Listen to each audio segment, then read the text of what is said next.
Herianto ya. Assalamualaikum warahmatullahi wabarakatuh, Bro. Ya, Waalaikumsalam warahmatullahi wabarakatuh, Bang. Oke. Jadi rekan Herianto ini adalah orang yang berpengalaman sebelumnya di Bawaslu, Badan Pengawas Pemilu ya. Ya. Jabatan terakhir apa Bro di Bawaslu kemarin? Bawaslu terakhir saya sebagai tim asistensi atau tenaga ahli, Bang. Tenaga ahli ya. Jadi tenaga ahli, rupanya beliau ini akhirnya setelah dari Bawaslu ke Papua dan sekarang jadi lawyer ya. Iya. Mengajukan judicial review mengenai kolom kosong atau kotak kosong. Bro, bisa dijelaskan ya siapa yang mengajukan selain Anda dan apa yang Anda minta serta apa alasannya? Silakan, Bro. Baik, makasih Bang Refli atas undangannya menghadiri podcast hari ini. Jadi kami sebagai pemohon dari gugatan kotak kosong ini perkara 125 di Mahkamah Konstitusi, memang hari ini kami butuh publikasi. Jadi terima kasih sekali nih Bang Refli udah undang kami. Nanti saya mewakili dari para penggugat di Mahkamah Konstitusi untuk hadir di tempat Bang Refli ini.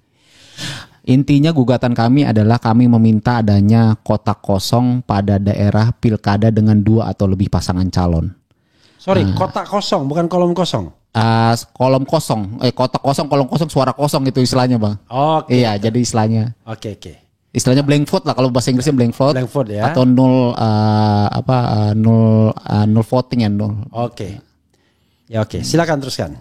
Ya, jadi ya istilahnya ada istilah blank vote, ada istilah notan, none of the above, ada istilahnya foto en blanco, ada istilahnya suara kosong, kolom kosong, kotak kosong gitu ya kira-kira itu. Jadi istilahnya adalah tapi maksudnya sama gitu. Artinya bahwa dia adalah suara kosong tidak memilih kandidat tertentu gitu.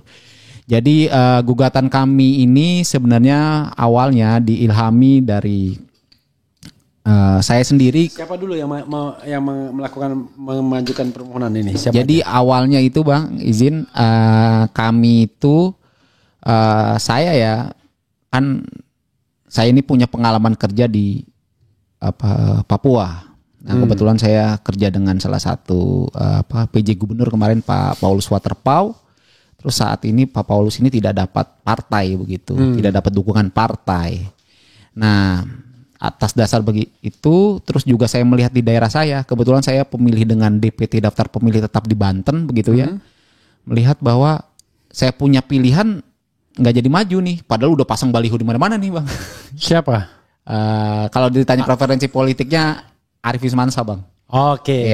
Wali Kota Tangerang 2 periode yang sempat mendaftar di Demokrat juga, tapi akhirnya nggak dapat partai begitu. Jadi fenomena ini saya gitu ya melihatnya bahwa ini kok ada hanya sekelompok elit yang menentukan. Yang hari ini kita kenal dengan nama Kim and Kim Plus. Tapi sorry, tadi belum dijawab siapa aja yang mengajukan permohonan ini? Iya, jadi yang mengajukan permohonan ini adalah pemohon 1 saya sendiri, Herianto. Ya. Pemohon 2 adalah Ramdansah.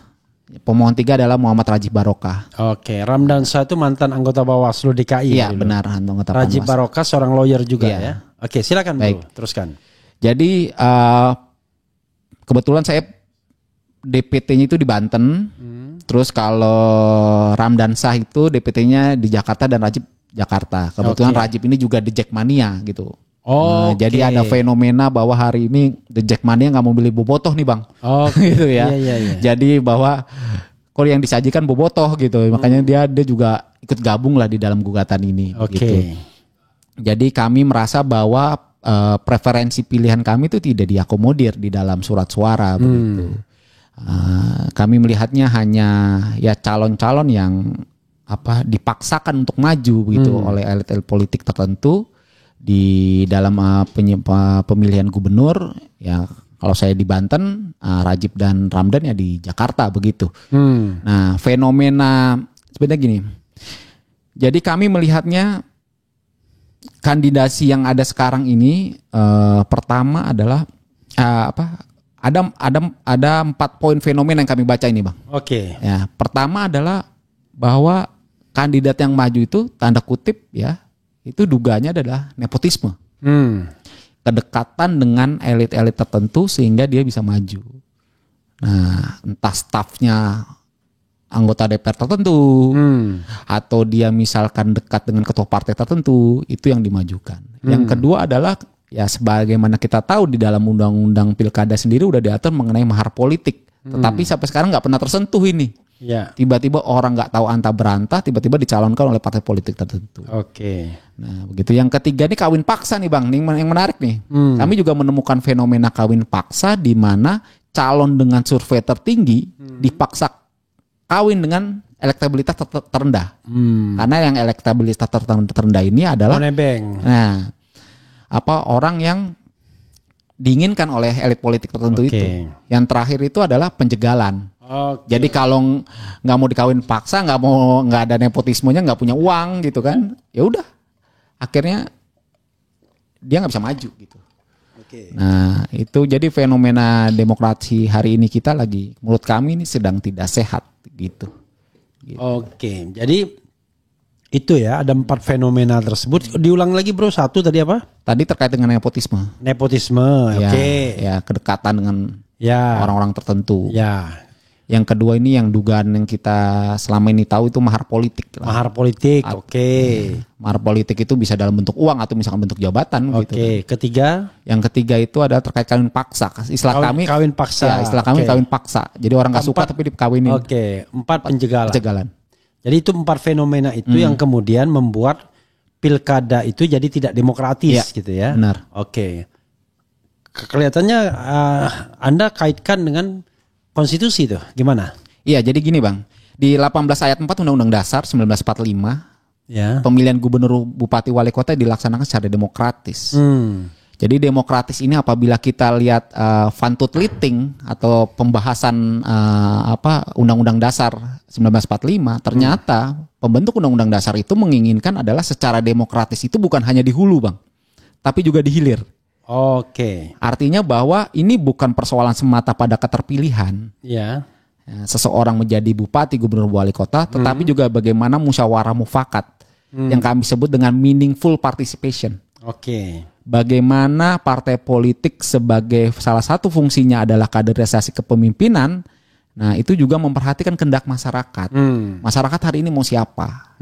Itu juga harus mendapatkan porsi. Gitu. Jadi jangan, silakan aja mereka mau mengajukan siapa calonnya, tapi juga ada porsi yang diberikan memang kepada kandidat-kandidat yang diinginkan oleh masyarakat. Dengan yang survei tertinggi itu indikatornya. Gitu. Yeah. Artinya biarkan saja mereka berkompetisi. Nah, nanti juga akan ketahuan siapa yang menang di tanggal 27 November nanti begitu. Tapi ini tidak di awal tidak upayanya tidak calon orang-orang tertentu malah justru dihambat untuk maju begitu. Begitu. Jadi Anda tidak hanya bicara fenomena DKI, tapi juga fenomena di tempat Anda ya? Iya, di seluruh Indonesia. Ya, maksudnya secara pribadi Anda bukan orang DKI, tetapi di Dapil Banten ya. Oke, dan Anda mempermasalahkan Banten tadi apa? Kotanya Tangerang Selatan atau apa? Saya di Kota Tangerang, pemilihannya Gubernur Banten. Ya, di Kota Tangerang ya. Oke, jadi Sobat Era sekalian ini bukan soal anak-anak Abah aja. Tapi ini adalah soal fenomena seluruh Indonesia. Nah, lalu apa yang Anda minta? Bahkan termasuk di kampungnya Bang Refli, maaf Bang. Oke. Sumatera Barat. Oh, kampung saya Sumatera Selatan. Sumatera Selatan, sorry. Saya pikir Sumatera Barat, Bang. Sumatera Selatan. Dekatan itu ya. Iya, oke. Gitu.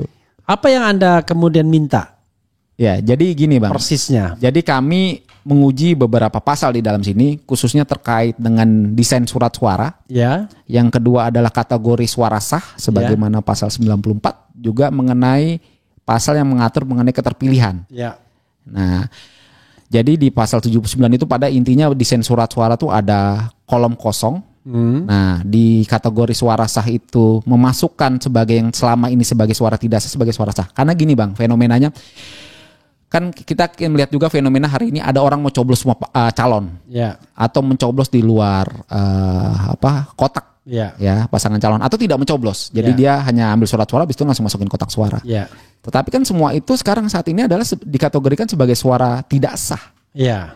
Akan dicatat sebagai suara tidak sah. Ya. Cuma kita nggak pernah tahu suara tidak sah ini penyumbang terbesarnya dari mana. Ternyata ada sebuah penelitian Bang di dalam pemilu legislatif di Bali itu ternyata dalam pemilihan DPD RI di Bali itu 77% penyumbang suara tidak sah itu adalah sebenarnya blank vote. Oke. Itu salah satu penelitian yang pernah dilakukan di Bali. Oke. Itu yang paling terendah adalah di DPRD kabupaten itu di sekitar di angka 51%. Artinya bahwa kami melihat bahwa yang namanya suara kosong atau blank vote ini dia berbeda dengan suara tidak sah. Oke. Suara tidak sah itu kami melihatnya pada dia kesalahan dalam tata cara dan prosedur yang sudah ditetapkan oleh KPU. Misalkan dia merobek surat suara dan segala macam itu sebagai suara tidak sah. Tetapi ketika dia memilih semua pasangan calon atau memilih di luar kotak atau dia tidak memilih, itu sebenarnya dia ada kehendak. Nah, kehendak rakyat ini yang kita coba keluarkan menjadikan kategori sebagai suara sah. Suara sah di blank vote itu ya. Iya, blank vote itu. Atau gitu. kolom kosong ya, itu kolom ya? kosong itu. Dan fenomena ini sebenarnya sudah banyak terjadi di negara-negara lain. Misalkan. Oke, saya tanya dulu sebentar ya sebelum fenomena di negara lain itu. Kalau misalnya misalnya nanti ada kolom kosong, yang sah itu dihitung adalah ketika dia coblos kolom kosong kan? Ya. Kalau dia coblos di luar kolom nggak dihitung kolom kosong. Gini, pada prinsipnya kalau putusan MK nanti memfasilitasi adanya kotak kosong, maka pilihan pada kotak kosong itulah yang dianggap sebagai blank vote. Oke, jadi kalau di luar itu nggak boleh. Ya. Atau misalnya dia sama sekali nggak nyoblos, nggak bisa dihitung di situ ya? Oke, itu clear ya? Ya, clear di situ. Berarti ada suara tidak sah, tapi ada blank vote. Iya, ada blank vote. Oke, silakan teruskan. Ya, jadi karena di dalam penentuan suara itu kan ada suara sah, ada suara tidak sah, terus ada blank vote itu, terus juga ada satu lagi yang disebut abstain vote. Abstain vote itu orang golput, orang kagak datang ke TPS gitu loh. Nah, blank vote itu orang datang ke TPS, dia punya niat, dia memang sengaja. Karena dia nggak mau memilih semua kandidat, makanya ya sudah dicoblos saja semua kandidat. Atau dia membiarkan dia tidak mencoblos salah satu pasangan calon. Gitu. Jadi fenomena blank vote ini itu ternyata bukan sesuatu yang baru, Bang. Misalkan di negara bagian Nevada di Amerika itu dari tahun 1976, Bang, udah ada blank vote. I see. Artinya mereka sudah mengatur itu. Bahkan yang paling ekstrim di Kolombia. Kenapa saya bilang paling ekstrim? Karena satu-satunya hari ini yang menerapkan blank vote menang bisa pemilu ulang itu Kolombia. Oke. Itu pernah terjadi dalam pemilihan wali kota Belo tahun 2011 ya. Pada saat itu blank vote menang. Oke. Dilakukan pilkada ulang pada tahun yang sama. Di Desember 2011. Oke. Gitu. Nah, fenomena ini menarik gitu. Artinya bahwa negara-negara di dunia hari ini banyak yang mengadopsi blank vote. Gitu. Ada beberapa. Selain tadi Nevada, Amerika Serikat, Kolombia, Anda bisa menyebutkan negara-negara lain? Oke, banyak, Bang. Misalkan contoh saja gini. Kami menyebutnya ada yang negara menerapkan blank vote itu secara soft, ada yang ekstrim. Oke. Kalau soft itu kayak Prancis, itu juga ada blank vote di sana. Soft bagaimana? Ekstrim seperti apa? Ya, jadi kalau soft itu dia blank vote hanya diumumkan sebagai suara sah. Oke. Nah, tapi tidak menentukan kemenangan. Tidak mempengaruhi. Jadi dia nanti hanya akan lebih pada lack of trust jalannya pemerintahan. Oke.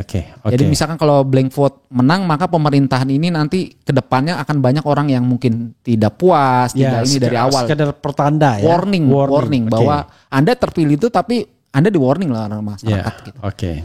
Yang kedua adalah yang ekstrim adalah misalkan di Kolombia tadi, Ekuador, Ukraina juga. Nah, cuma bedanya di negara-negara ini gitu ya, itu ada yang disebut dengan ambang batas. Di Ekuador tuh harus 50% plus 1. Jadi ada ambang batasnya dia harus misalnya itu. Tapi kalau di Kolombia itu dia cukup sebagai suara terbanyak. Simple majority. Iya. Gitu. Jadi artinya dia antara plurality dengan majority. 50% plus itu majority, plurality cukup suara terbanyak. Karena pada prinsipnya namanya plurality itu kan against the other. Dia cukup mengalahkan yang lain. Nah, di Kolombia itu terjadi ketika suara terbanyak adalah blank vote, maka dia di pemilu ulang. Gitu. Kalau di Ekuador dia 50% plus 1 gitu. Jadi istilahnya itu first past the post gitu. Nah, yang Anda minta untuk konteks Indonesia seperti apa? Jadi gini, yang kami minta pertama adalah bahwa tentu mengakomodir blank vote suara sah sebagai suara kosong, kami menyebutnya suara kosong ya Bang ya. Kolom kosong tadi istilah Bang Refli adalah sebagai suara sah. Oke. Mengeluarkan dulu itu sebagai suara dari suara tidak sah. Oke. Jadi dalam kategorisasi suara sah pasal 94 itu juga termasuk orang yang mencoblos kolom kosong. Oke. Ya, pada daerah 2 atau lebih pasangan calon. Jadi kita nggak bicara yang calon tunggal. Karena itu kan sudah selesai. Sudah terakomodasi. Nah, ini kita bicara di daerah yang 2 atau lebih pasangan calon. Ya. Yang kedua adalah kami minta agar kalau blank vote ini majority dan signifikan 50% plus 1 itu maka harus nggak mau dilakukan pilkada ulang. Oke, jadi seperti dengan calon tunggal ya? Iya. Kalau calon tunggal kan kalau dia tidak menang 50% plus 1 diadakan pemilihan. Betul. Kan? Nah, tapi itu kan karena 2 calon 50%. Kalau ini simple majority aja, first past the post itu ya. Kalau misalnya menang walaupun dia cuma 20% tapi banyak di antara yang lain, calon lain, maka harus diulang pilkadanya. Ya, jadi kalau blank vote-nya itu tadi ya mencapai 50% plus 1 sedangkan calon yang lain di bawah itu, maka itu otomatis blank vote menjadi pilkada ulang. Oh iya, itu udah pasti. Iya. Tapi yang ingin saya katakan, let's say calonnya 3. Ya kan? Dengan blank vote 4. Nah, blank vote itu mendapatkan 25% lah, let's say, 30% lah. Tapi 30% itu yang terbanyak. Itu gimana? Jadi gini Bang, makanya ini kan sebenarnya tadi yang saya bilang ini pilihan. Iya. Sebenarnya ini pilihan yang kami berikan pada MK. Jadi ada beberapa pilihan, tapi kan MK harus mana yang akan diprioritaskan. Kalau pakai plurality konsepnya 30, misalkan blank vote sebagai suara terbanyak seperti di Kolombia misalkan. Nah, tetapi ini ada persoalan juga bagaimana ketika ini dikumpulkan suaranya ternyata suara pasangan calon itu bukan 30% tadi, misalkan menjadi 70%. Gitu. Artinya yang memilih calon nomor 2, nomor 3 itu setelah dikumpul itu ada 70%. Begitu. Ternyata blank vote-nya hanya menjadi 30%. Kalau 50% plus 1 kan no debate. Artinya nggak ada perdebatan di situ. Nah, begitu. Jadi yang diminta bagaimana? Kami minta adalah yang signifikan, Bang. Kalau blank majority signifikan. Ya, signifikan itu berapa persen? 50% plus 1. Oke. Gitu. Oke, bukan signifikan, itu absolut itu. Absolut. Iya kan? Jadi absolute majority 50%. Absolute majority. Ya, bukan simple majority ya. Oke, seandainya 50% plus 1 itu dimenangkan atau menang ya, itu apa konsekuensinya yang Anda minta? Kami minta dilakukan pilkada ulang. Oke, pilkada ulang. Ya. Bagaimana dengan calon yang sudah kalah ini? Apakah berhak mencalonkan lagi atau tidak berhak? Itu salah satu konsep yang kami ajukan. Calon ini kan sudah dievaluasi dengan 50% plus 1 tadi Bang. Absolut itu. Artinya bahwa mereka dianggap dievaluasi oleh rakyat sudah gagal. Karena itu tidak. Seharusnya calon yang berbeda. Oke. Gitu. Seharusnya calon yang berbeda. Gitu. Jadi kalau bisa disimpulkan adalah yang diminta itu adalah 1, ada akomodasi kolom kosong. Ya. Yang kedua, kolom kosong itu dinilai sebagai suara sah. Benar. Yang ketiga, kalau mencapai 50% plus 1 alias absolute majority, maka kolom kosong dinyatakan sebagai pemenang. Dan konsekuensinya adalah pilkadanya diulang dan calon yang ada tidak boleh diajukan lagi karena sudah tidak mendapatkan level of confidence dari masyarakat, begitu ya. Karena begini juga kenapa 50% plus 1 itu juga dilandasi oleh bahwa undang-undang pilkada kita pada plurality voting, suara terbanyak, tetapi undang-undang DKI itu pada 50% plus 1. Dia agak berbeda. Makanya kami menggunakan satu ketentuan yang sama, itu absolute majority itu, 50% plus 1. Jadi biar tidak ada perbedaan. Gitu. Menarik ya. Oke, saudara sekalian, proses sidangnya bagaimana? Kapan itu diajukan? Tanggal berapa? Ya, jadi memang kami sudah tanggal 10 besok sudah sidang kedua. Ya, pertama kali diajukan tanggal berapa itu? Pertama kali diajukan tanggal 25 September. 25 September, lalu sidang pertama? Sidang pertama kemarin di tanggal 2. Tanggal 2? Ya, 2 September. 2 September. Lalu sidang 2 sorry, 2 minggu setelahnya kemarin saya agak lupa itu sidangnya, Bang. Saya agak lupa persidangan persidangannya tanggal 25 September. Tanda terimanya sebelum itu, Bang. Oke. Ya, ini tanda sidang terima pertama surat. 25 September. Iya. Lalu sidang berikutnya? Tanggal 10. Itu sedang perbaikan permohonan ya? Ya. Oke, tanggal 10 Oktober. Ada nggak permohonan provisi di situ agar diprioritaskan agar diputuskan sebelum tanggal berapa di situ? Ada Bang. Jadi kami ada mengajukan permohonan provisi yang terpisah gitu Yeah. ya. Artinya menggunakan surat kami tujukan kepada Hakim Mahkamah Konstitusi. Jadi Yeah. di dalam sidang sudah kami utarakan. Terus hakim mengatakan pada saat itu adalah agar diserahkan kepada kepaniteraan permohonan provisi itu. Yeah. Jadi kami meminta karena ini tahapan pilkada kita sudah masuk, Yeah. ya, sudah penetapan pasangan calon kampanye. Kami berharap ini sebelum pencetakan surat suara ini sudah bisa diputus oleh MK. Kapan pencetakan surat suara? Sekarang lagi tender lelang dan tender lelang kemudian baru pencetakan. Kami berharap di akhir Oktober ini sudah putus. Di akhir Oktober ya. Jadi saudara sekalian, kalau mau mengajukan amicus curiae gitu ya, untuk mendukung permohonan ini ya segera sebelum berakhirnya bulan Oktober ini ya, karena kalau enggak nanti enggak akan dipertimbangkan lagi amicus curiae-nya ya. Apalagi yang mau disampaikan bro sebelum kita bacakan sedikit komentar saudara sekalian? Ya, jadi gini Bang, jadi fenomena blank vote ini atau suara kosong ini kan sebenarnya terkait dengan juga voter turns out Bang. Ya. Jadi voter turns out itu dipengaruhi oleh tiga hal. Itu yang pertama disebut dengan political fragmentation yang dia hari ini kita nggak punya banyak calon yang bisa mewadahi kehendak rakyat begitu. Oke. Ya, calon-calon hanya mewadahi kepentingan elit tertentu. Yang kedua adalah terkait dengan political issue at stake ya, program-program yang dibawa begitu.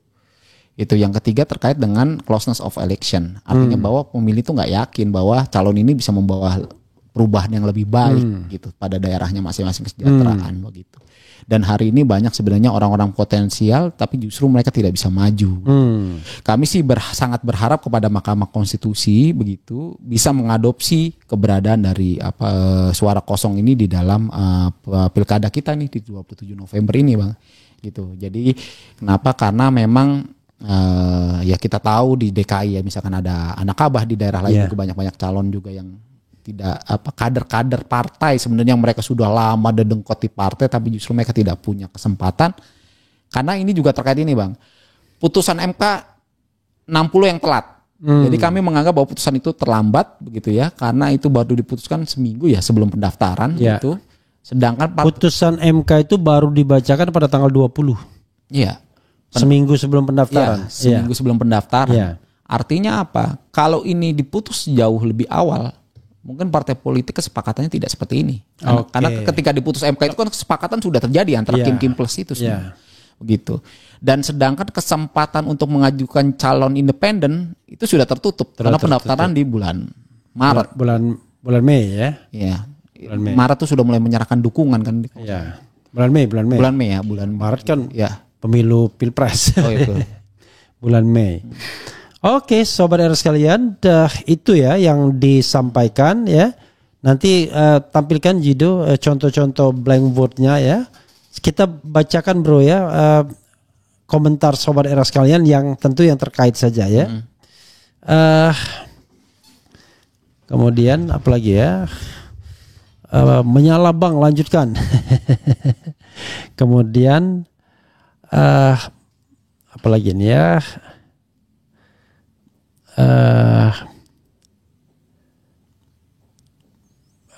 saya pribadi nggak ada masalah sama calon-calon yang ada. Gerakan coblos semua atau pilih kotak kosong adalah bentuk perlawanan rakyat terhadap demokrasi dagelan yang digerakkan elit dan oligarki. Oke. Demokrasi kita sedang tidak sehat. Nice quote. Makanya Soeharto mau dijadikan pahlawan. Oh, apa bedanya? Misal kolom kosong menang, siapa yang memilih PJ? Mungkinkah Anies yang jadi PJ? Waduh, ini terlalu spesifik ya.